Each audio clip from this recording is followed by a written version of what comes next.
You already know something is off. You feel it before you can name it. A heaviness after certain conversations. A strange guilt that has no clear source. A version of yourself that shrinks, quietly, automatically, without you even deciding to shrink. You walk away from certain people feeling less than when you arrived, and you can't explain why. That's not an accident. That's a design. Because control doesn't announce itself. It never kicks in the door. It slides under it, slowly, silently, in the voice of someone who says they love you, in the sigh of someone who says they're just worried, in the smile of someone who builds you up just enough to knock you down later. And if you've been feeling stuck lately, if you've been second-guessing yourself more than usual, if you feel like no matter how hard you try, you're still somehow wrong, stay here. Because by the end of this, you'll never see silence the same way again. The first thing you need to understand is that the people keeping you small don't look like villains. They never do. They look like family members, old friends, a partner who remembers your birthday. They're warm when they need to be. They're patient right up until they're not. And the moment you start pulling away, the moment you begin taking up more space than they're comfortable with, that's when the tactics begin. Not with shouting. With a look, a pause, a perfectly timed "you've changed." Guilt is the oldest weapon. Not rage, not threats, guilt. Because guilt works from the inside. You can't punch guilt. You can't argue your way out of it. It settles in your chest and it stays there until you do what they want. And the master of guilt never says you owe me. They say, after everything I've done, 3 words. A whole prison built from 3 words. Every favor they've ever done gets filed away, cataloged, saved for exactly the right moment.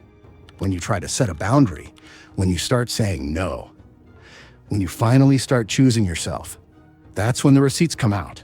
And suddenly you feel like a bad person for simply existing on your own terms. Real love doesn't keep score. Real love doesn't build debt. Real love doesn't hand you generosity and then charge interest later. If someone in your life makes you feel like everything comes with a cost, that's not care. That's control wrapped in kindness. And the longer you accept it, the more it becomes the only version of love you recognize. Then comes the silence. The cold, deliberate withdrawal of presence. Some people will never scream at you. They don't need to. They simply disappear. They go quiet. And somehow that quiet is louder than any argument. You lie awake trying to figure out what you did. You replay conversations. You mentally edit your behavior. You begin monitoring yourself more closely, walking more carefully, speaking more softly, just to avoid triggering that silence again.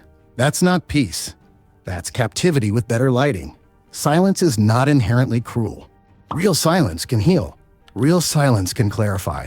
But weaponized silence is punishment dressed up as distance. It teaches you to chase. It teaches you to beg. It conditions you to perform for their approval. And the moment you stop fearing someone's silence, you take back something they've been borrowing from you for years. You take back your calm. Now here's something most people miss. Some of the most effective manipulation never looks aggressive at all. It looks like humility. It looks like someone who constantly apologizes. Who always insists they're the worst. Who collapses so completely that suddenly you're the one consoling them. You came to address something real. Something that hurt you. And somehow you're now managing their emotions, comforting their breakdown. And your original pain, the thing you needed to say, quietly disappears. That's not weakness. That's a system. An efficient, practiced system. And then there are the compliments that cut. The praise that leaves a mark. Wow, you look amazing today. You don't usually look like this. You're so smart for someone who didn't go to college. You handled that so well, I didn't think you could. They smile when they say it. And you don't know whether to thank them or defend yourself. That confusion is the whole point. They give just enough to make you feel seen and take just enough to make sure you never feel secure. Emotional chess. Played by someone who decided a long time ago they weren't going to lose.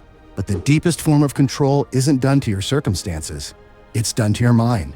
When someone begins to rewrite your memory, when they look at you calmly and say that never happened, or you're being too sensitive, or you always do this. Bit by bit, you stop trusting the evidence of your own experience.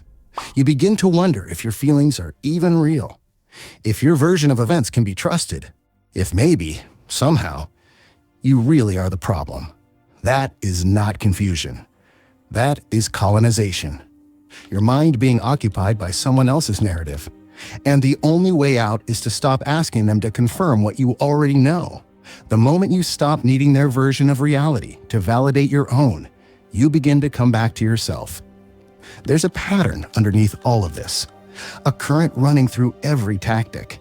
It's this: they need you uncertain, they need you questioning, they need you just off balance enough that you keep looking to them for steadiness.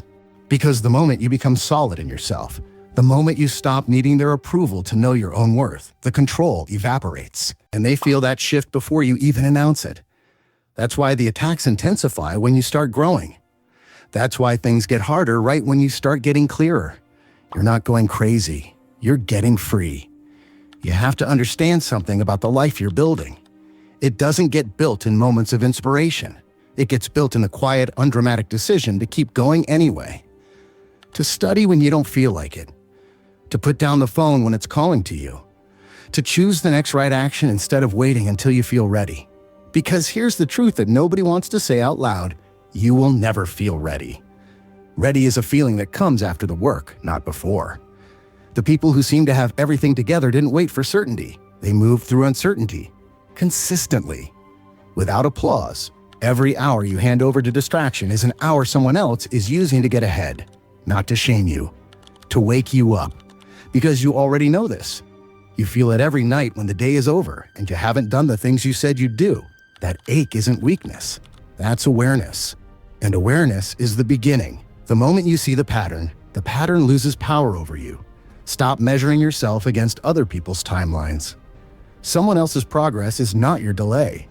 Someone finishing faster doesn't mean you're failing. You are not behind. You are exactly where your choices have brought you. And that means the next choice can bring you somewhere different.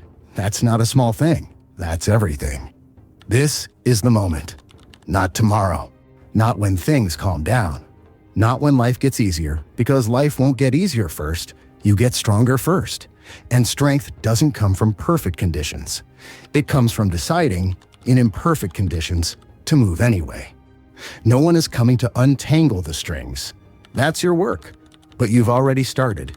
The moment you saw them, they lost their grip. Now walk.